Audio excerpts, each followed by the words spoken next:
Yeah,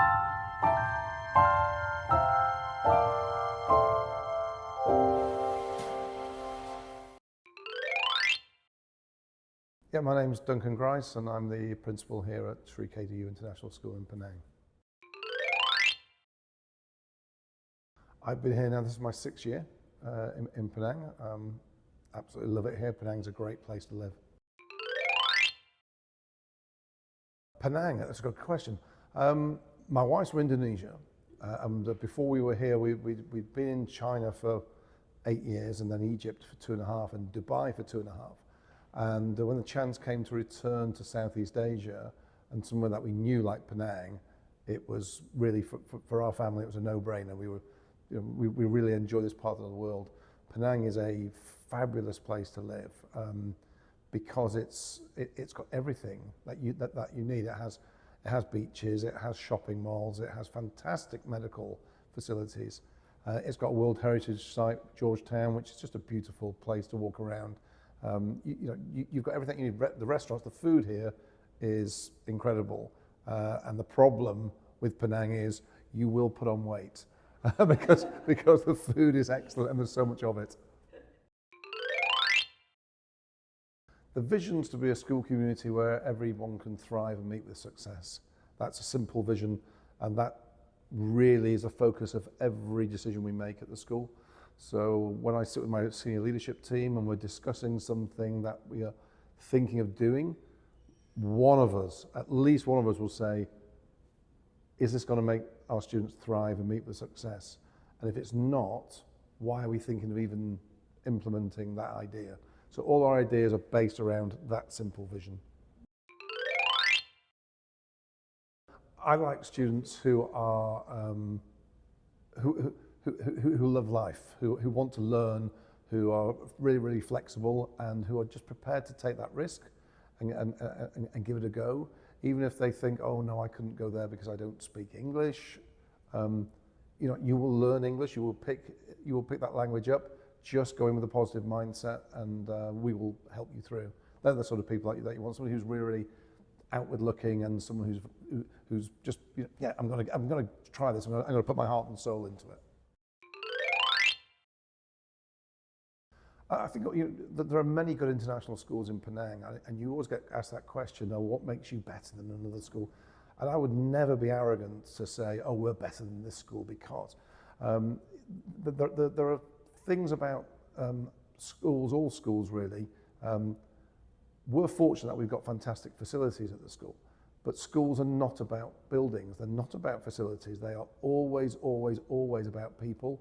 And if that school is not focused on their people, that school's going to struggle, because you can have the best facilities in the world on a fantastic campus, but if the people who work there, the people who own that school, who are with that school, are not there for the right reasons, then that school will fail. So I think one of the special things about this school is that we've got some really, really, really good staff here, from admin staff all the way through to teachers and teaching assistants.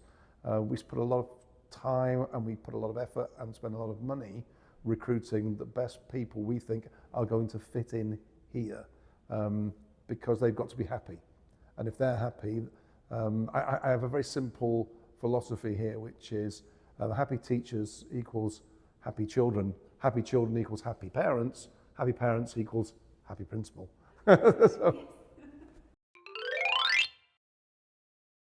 yeah, absolutely. It's our sort of Nike's Just Do It, or McDonald's I'm Loving It.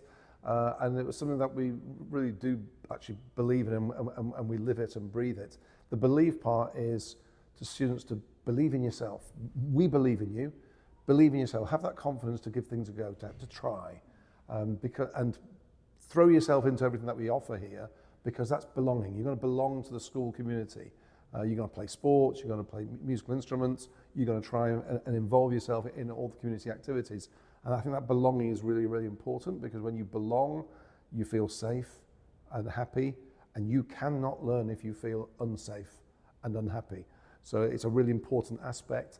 And the become is, if you believe in yourself, if you belong to that community and give your best effort, you will become the best version of yourself that you can be. So that's our little mantra: believe, belong, become. Yeah, we have an ELA program at the school, which English Language Learners Academy, and that really means that we can focus on students who are, we have 5 levels. They're new to English, acquiring English, showing sort of competence in English, and then competent, and then further than that. And we focus on developing them so they can, usually it takes about a year for a child to leave our ELA program who've come in from completely new to English. They get up to 6 hours extra English lessons. They don't do history, they don't do geography, they don't do language-rich subjects that they're not going to understand until they're ready to understand the language. So we give them extra support with languages, so they get extra hours of English. They also go to our CCA program where we have a ELA booster lesson as well for them who need that extra support, because final examinations are in English mainly, so apart from Chinese and Bahasa. So therefore they need to have the language acquisition. It would be criminal if we didn't support children with limited English and then expect them to do really, really well in biology, which is incredibly language rich. So we have a really, really good ELA program in primary and secondary. It does come at a slightly extra charge. There's a little cost to that, but it's an investment well worth having, because that creates the foundations of your English language learning. We have a big focus on character development and well-being at the school. So we have positive house point system. There's a reward system within school. When children do things well, they are told they've done things really, really well. And it comes back to that happiness of them wanting to be in school. We also have a dedicated school counsellor on site. We're very, very fortunate to have a school counsellor who is excellent. And students do go to her if they are having issues or they're struggling with certain things. But they also have a homeroom tutor that they can talk to. We also have academic mentors for our ELP program, which are our extended learners program, because they also find things a little bit tough and they need to have somebody that they can talk to, because they will put themselves under a lot of pressure. A very academic child who is finding academics tough or is putting undue pressure on themselves, or perhaps parental pressure, they need to have somebody they can talk to in school. So we have academic mentors for them as well. So we have a real focus on student well-being. The staff are trained on safeguarding 3 times a year. They all have to do online examinations annually as well. So it's a real focus for us, because our students come first, and our vision is to be a school community where everyone can thrive and meet with success. And they can't thrive and meet with success if they are feeling unhappy and their well-being is low. So it's a real focus for us. Yeah, we have a parent relation executive who does a fantastic job. So she is the first port of call for any parents who've got any sort of concerns, and she will direct that parent's concern to the relevant person. Obviously, parents contact their form tutor or their class teacher, but if they've got a concern about the cafeteria, for example, or parking or uniform, sport provision, who do they go to? They go to our PRE, and she automatically gets a reply for them sorted out, so that things get, we aim to solve anything within 24 hours. We always respond within 24 hours, and we try and get it sorted out there and then for those parents. So yeah, she has an invaluable job. We also have a school counsellor who does a fantastic job in school. A lot of schools around the world, particularly international schools, you will get some students who suffer from what we call, I've just forgotten the phrase, affluent neglect is what you get. So a child you might think, oh, this child's really, really fortunate. They get dropped off in a nice Mercedes or a Porsche, and they're picked up later on. But the person who's dropping them off is the driver. The person who picks them up is their maid, and they actually don't see their parents particularly, and they can struggle, and you get quite a bit of that in international schools. So our counsellor is there for any child to book a session with, to talk to them about the problems that they can't talk to their parents about, because they love their parents and they don't want to disappoint their parents, and they don't want their parents to know that they're struggling in some way. And there's also always still a stigma about mental health in some parts of the world, that it seems to be viewed as you have to be well mentally, whereas if your arm's sore, your knee's sore, you go to the doctor to fix your body. The counsellor is there to help you fix whatever problems you're having with your mind at that particular time, and she does a great job. Yeah, Sri KDU, we have a network of schools in Malaysia. There's quite a number of schools. We have three sister schools down in Kuala Lumpur, as well as the real schools. So I think it's about 7 in total schools, plus a preschool group as well.